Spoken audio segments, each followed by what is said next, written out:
Could you please tell the jurors your first and last name? Avram Mack. And would you spell your name for the record, please? Avram is spelled A, V like Victor, R like Robert, A like Apple, M like Mary. And I'm just going to ask you to speak in a loud, clear voice, and if you need to kind of push closer to the microphone, that might help. will. Thank you. What do you do for work, sir? I'm a psychiatrist. And how long have you been a psychiatrist? After training, I've been a psychiatrist for 22 years now. Were you able to make observations of, for instance, whether she maintained eye contact with you when speaking? Right, so she did maintain eye contact. Okay. What about her emotional state? So overall, if we go through the various components, like what's called her affect, which is her emotional expression or her mood, generally speaking, there were not many abnormalities in her presentation, and I can go through them. They include the way in which she speaks, that is to say the rapidity of speech, if the speech is made in sort of regular intervals between words. In terms of thought, does the person, and in this case did Ms. Clancy, make goal-directed ideas? Mm-hmm. Was there a particular content of the ideas? So generally speaking, for all the components of the mental status examination, there were not really abnormalities. I would say at some points she seemed distressed by some topics. I believe tearful at one point, but otherwise nothing remarkable on mental status examination. Okay. And in these evaluations, when you're interviewing the individuals, are you also kind of taking account of their physical presentation? Yes. And obviously, when you met with her in April of 2026, you were able to observe her physical condition, right? Yes. And what were your observations of her physical condition? Well, she's utilizing a wheelchair. Generally speaking, there were not necessarily abnormal movements that I observed. She seemed comfortable physically. Did you find that she was able to kind of navigate her situation herself? Meaning you were in a room with her with other individuals, right? Yes. And she was able to kind of take care of her own. I'm going to object leading at this point, just as they object. Sustain, if you just ask the observations. What did you observe her do as far as moving herself around the room? Was she able to do that? Yes, at the moments when there were transitions, when we took a break and she went out to the hall, she was able to navigate her wheelchair one place or another. And when you spoke with her on April 10th and April 12th, were you able to kind of have a conversation with her about her level of functioning at the Tewksbury? Yes. And did she tell you anything about what her general day looked like? She described her general day. She described basically her existence there at Tewksbury. Okay. And did she indicate to you whether she engaged with other patients, or did she spend her day mostly in bed, or what did she say about that? Mostly, she described she stays in bed or on her own. I don't think she described interacting with patients very much. There were a couple of ways in which she did interact with staff, at least. There was a therapist that she described working with. She did describe having had a physical therapist at a certain point. I'm not sure if I remember if she still was getting physical therapy. She stated she wasn't very interested in the physical therapy that she was getting there. She wasn't interested in the food there. She described having visitors at a not infrequent basis, and that sometimes she was able to eat food or drinks that were brought in by them. And who were her visitors, if you recall? Family members mostly, as well as, I believe, both, and I'm not sure if they were specifically from the Brigham or Mass General, but or any place in particular, but I believe religious figures, chaplain or priest from some organizations. And her having told you that she kind of has visitors, were you able to corroborate that in reviewing records that she had visitors? Yes. And were you able to corroborate, or were you able to identify in the records that she did interact with staff and patients at the hospital, according to the records? To some degree, yes. And you said that she had indicated to you that the food wasn't appealing at the hospital. And did you have the chance to observe her consuming her own snacks or beverages? Beverages, yes. Now, did she indicate to you her level of attention to hygiene and grooming while at Tewksbury? She did. She described that she wasn't very interested in her own hygiene or grooming. And were you able to later in the conversation speak with her about her ability to take care of her own daily activities like grooming? For instance, showering. Was she able to do that on her own? Showering is embarrassing. It requires staff to help her. And that's one way in which she would rather not. It may also be that she described a lack of interest, so it's both components. When you observed her, did she appear to be disheveled or not properly groomed in your meetings on April 10th and 12th? No, she appeared groomed sufficiently, and I believe her hair was combed and she was wearing neat clothing. When you met with her at the Tewksbury Hospital, did you go over with her what her current treatment regimen is, what current medication she was on? I did, Was she able to tell you what medication she was taking? yes, And were you able to confirm that with the records, that that was an accurate report? yes. So what medications, when you met with her in April of 2026, was she currently on? Well, in terms of psychiatric medications, the main medication of note is olanzapine. I believe that there were several medications being used for her physical needs. One that helps with her bladder, one that helps with movement of the GI system, What was the initial dose that she was prescribed for it? just 25 milligrams. And what is a 25 milligram dose of Seroquel? What is that generally prescribed for? Well, it's often prescribed these days to help individuals to sleep. But Seroquel is also, like Zyprexa, a antipsychotic medication. It can be used to help people to sleep. It can be used to help psychosis. It can be used to help the treatment of depression. And as far as your review of the medication timeline for this defendant with the Seroquel, would the amount of time that she took the Seroquel have had any lasting effects biologically on her brain or her body? There's no known effect that one would have from the amount of time that she took it. There could have been temporary effects, which could have been affecting her functioning or her psychological reaction to her functioning. But there's no known biological long-term effect. So when you say that they could have some effect, are we talking about symptoms or negative symptoms maybe? So Seroquel might affect a person's ability to think straight. We talked earlier about cognition, the ability to pay attention, to concentrate, to have memory. And Seroquel can negatively affect your cognitive functioning, although it is expected that that will eventually go away when you stop taking the medication. And is Seroquel a type of medication that lingers in a person's system? Not substantially. There are some medications that do linger, like diazepam or Valium, which is another medication that she was later prescribed. All medications are, on a relative basis. So diazepam will stay in your body much longer than, say, lorazepam, a different benzodiazepine. So based on everything that you reviewed in this case, were you able to come to a conclusion about diagnosis? Yes, I did. And at the time that you conducted this evaluation, what is your opinion about diagnosis? My opinion about her diagnosis in the span from 2022 to 2023 is that she suffered from what's called a major depressive episode. That probably is a part of what's called a major depressive disorder, but the important point about it is the major depressive episode.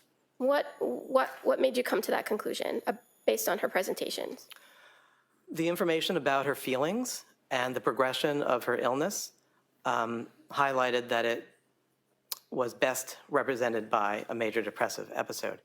It's a condition defined in DSM-5 where an individual displays problems with mood, problems with feeling pleasure, feelings of guilt or worthlessness, problems with appetite, problems with sleep, preoccupation with death or suicide, poor concentration, poor energy, perhaps also what's called psychomotor agitation, or retardation.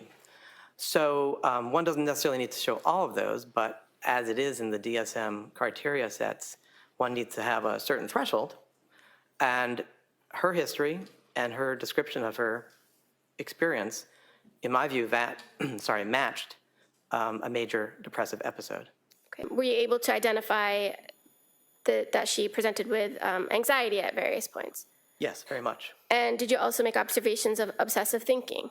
Yes, obsessive thinking is a kind of anxiety where you repeatedly think about a topic, maybe that you're asking, what if, what if, what if? And it's the kind of form of anxiety that you frequently see in an anxiety disorder called generalized anxiety disorder. I think it's possible she also had generalized anxiety disorder, but that is sort of secondary to the major depressive episode. Okay. Now, in the time closest to January 24th of 2023, did you take a look at what her presentation or what her mental state was then, based on all the information that you had available to you? Yes, I did. Did you identify whether she was ever presenting in a manic state or a hypomanic state? Throughout the period from 2022 to 2023, no. There was never indication of any element of mania or hypomania. So just to kind of make it kind of clear to the jury here, when you talk about major depressive disorder, that's a identified disorder in the DSM, right? Yes. And when we use terminology like mania, right, what is mania? So mania is a mood state, just like major depressive episode is a mood state. And these are the sort of building blocks of the mood disorders, bipolar disorders and major depressive disorder. So just like major depressive episode, mania is defined in the DSM, where with a certain time threshold, in this case for mania, 7 days, where you consistently have at least 4 of the following symptoms, you would be called being in a manic state. So that includes distractibility, a type of thinking called flight of ideas, grandiosity, excessive goal-directed behavior, pressured speech or some abnormality of speech, a reduced degree of need for sleep, and also the 7th would be an engagement in activities that have a high potential for, that are pleasurable but have a high potential for painful consequences. So mania requires 7 days of that, most of the day, every day, and you need 4 over 7 days. Hypomania is a lesser type of mania, and you need only 3 over a 4-day period. In both cases, as it is for major depressive episode, you also need to demonstrate that the person is impaired in a clinically significant way. That is to say, they have clinically significant impairment or distress. So Going to your conversation with the defendant on, about the events of January 24th, 2023, you, in your interview with her, were able to speak with her about her recollection of that day, correct? Yes. And one of the things that was done in that interview was that she was explaining what happened in chronological order, right? From the beginning of the day to the last thing she could remember. That's correct. Did she also tell it to you in reverse? She was asked to recite it in reverse, yes. And did she tell the same story forwards and backwards? Yes. Was she able to recall details of some parts of the day but not others? Yes, I would say that's correct. And did she describe to you when she heard this voice? Her experience that is called a voice occurred in the late afternoon. Do you recall what she reported about the voice? Her experience was that the voice was of a male and it was loud. And what did the voice say? The voice said to the effect of, you should kill the kids. This is your last chance so that you can kill yourself. And what did she say happened after she heard this voice? She engaged in the activity of taking her children's lives. And she was able to describe to you how she did that, correct? And she first stated that she took Dawson down to the basement Yes, and then wrapped the exercise band around his neck and strangled him. yes. And what did she say that she said when she did that? She described that while that was happening, she was saying out loud, "Go to God." And did she describe the same for both Cora and then Callan? Essentially, yes.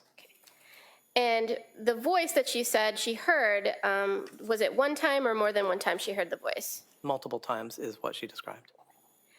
And after she had killed the kids, did the voice continue in her report? I don't remember that it did. It may have, I don't remember. And then after the kids were gone, she then made an effort to take her own life, correct?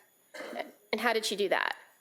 Right, so she did. She described that she went ahead to take her life or attempt to take her life with multiple steps.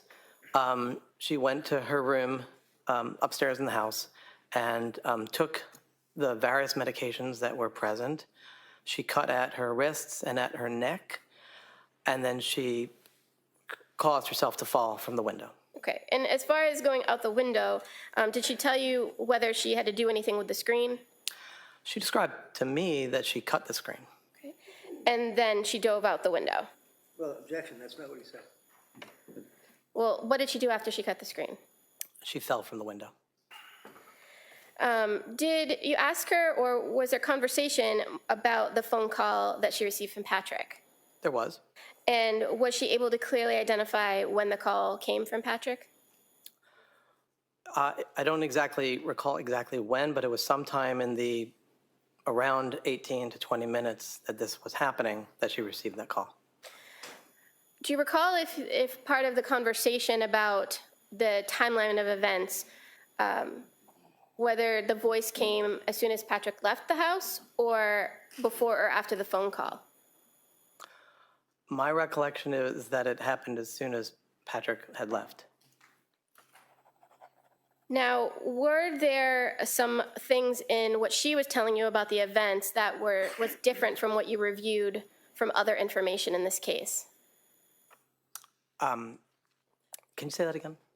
Yeah, I'm just asking if you recall that there were things in the version that she told you in your interview that were different or not consistent with the information you knew about the case. Well, two things come to mind. One is the locking or the closing of the bedroom door, and the other is the cutting of the screen of the window. Okay, and as far as the locking or closing of the bedroom door, do you recall what she told you about that? She denied that she had done that. And so from the information you reviewed about reports from Patrick and everything else, did you know that the door had been locked? That was my understanding. And the second thing that you indicated about the screen, what information did you have about the screen that was different from what she reported to you? I believe there was a question as to whether the screen had been cut, perhaps with a sharp. And as far as the going out the window piece of it, you were aware that she didn't have any head injury, correct? Yes, I am. That she had the spinal injuries, the C1 injury, but no injuries to her head. Correct. And as far as her report of taking medication or taking pills, did you know whether she took all the pills that she had in the house or? Well, I'm not sure about the house. She described all the pills in her bedroom. And were you aware that there were other pill bottles located in other parts of the house? I'm not sure I knew that. How about the phone call? She indicated that at the time of the phone call, she believed she had the baby in her hand and she was doing something like taking food out of the fridge or getting food ready for the kids. Do you recall that? Yes. And were you aware, did you recall seeing crime scene photos that show that the kids' bowls were in the living room? Yes. And that Patrick later reported that he had seen Dawson eating green beans and chicken nuggets before he left the house? Were you aware of that? So, Dr. Mack, based on your review of this case, were you able to come to an opinion to a degree of medical certainty about whether this defendant was suffering from a mental disease or defect on January 24th of 2023? Yes, I did. And what is that opinion? That, yes, she was suffering from a mental disease or defect, namely major depressive episode as a part of major depressive disorder. And as far as the substantial capacity to appreciate wrongfulness or criminality of conduct, were you able to come to an opinion to a reasonable degree of medical certainty about that? Yes, And what's your opinion regarding that? that she had retained that capacity. And what information do you rely upon to come to that conclusion? The first point is that this was a continuation. Her mental state at that time was a continuation of the mental state she had had for months. And it was a mental state that included the capacity to control her behavior and also to be able to conform her conduct to standards of law. So in that sense, first of all, there's not an indication to me that there was something that changed the overall capacity in that regard. Secondly, to the extent we are talking about the ability to conform her conduct to the law, one can analyze her actions and her behaviors and her thoughts on that day, or as close as possible, to the moments of the deaths. And that includes taking one of her children to a pediatrician that day, engaging in fun activities around the house that day, having engaged with one of her children's teachers the day before, having engaged in normal conversations with the restaurant that she ordered food from, 3V, and then also interactions with the pharmacy, CVS, where she was getting the Miralax from. So in all these places, there was the ability to act normally. There doesn't seem to be any deviation from where she had been all along, which included this capacity.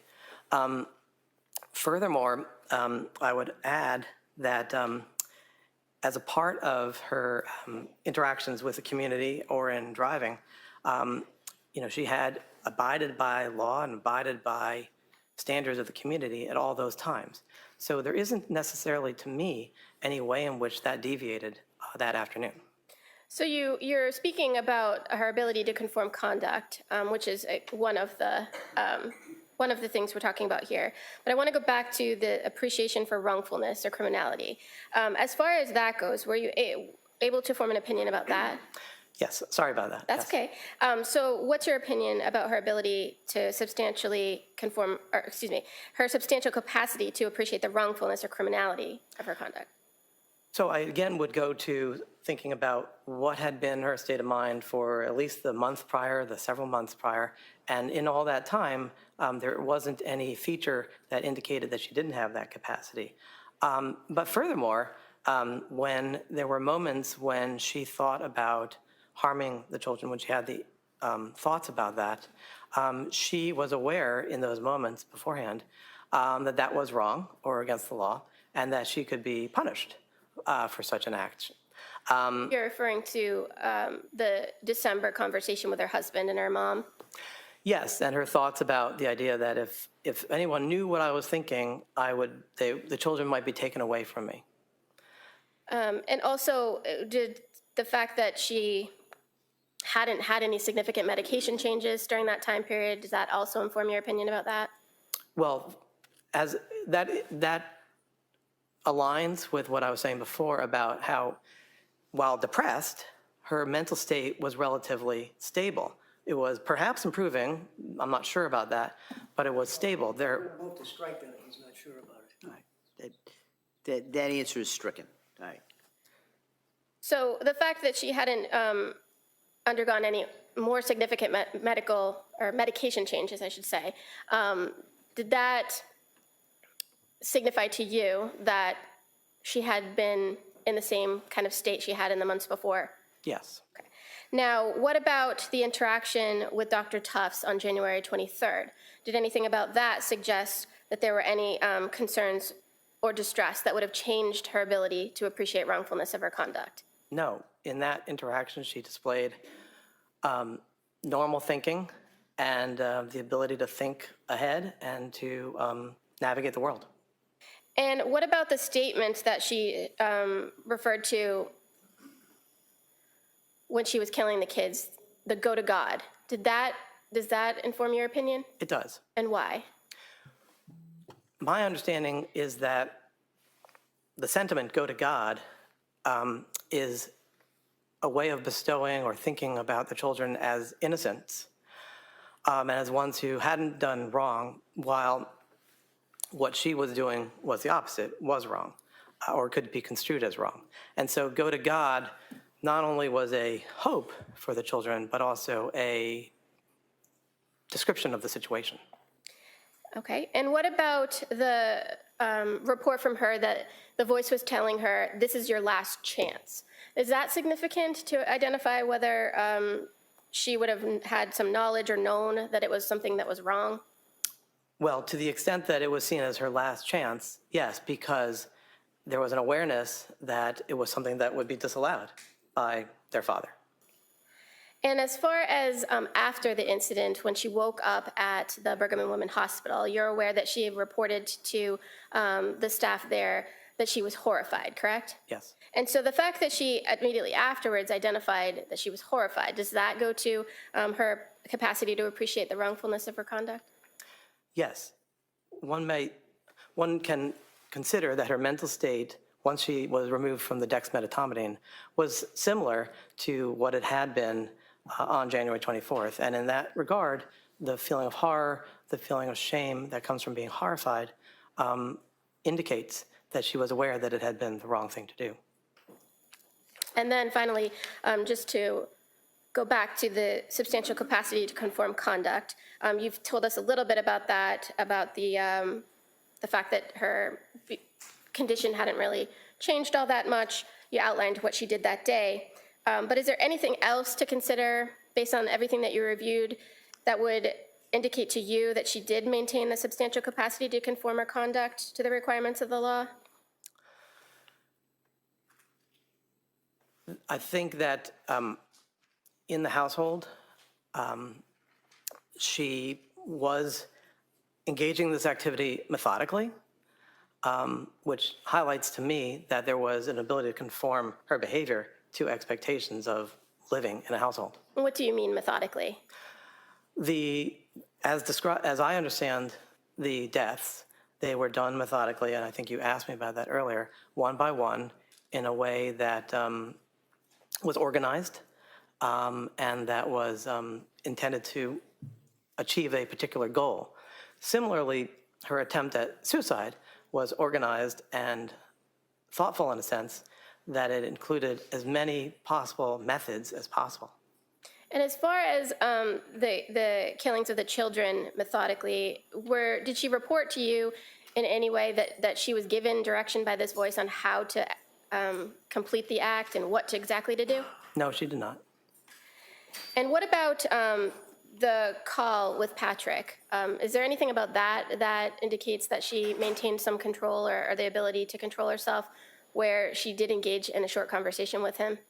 Well, that aligns with what we were talking about before in terms of being aware that he would disapprove or disallow this, and yet she didn't say anything. She didn't say help, or she didn't say, I'm having these thoughts, so it wasn't stated.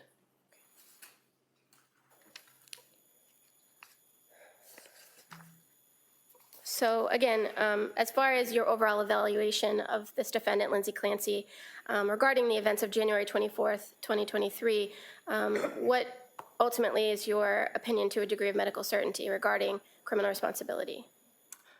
My opinion is that she retained the capacities that are required for having criminal responsibility for these actions. Thank you.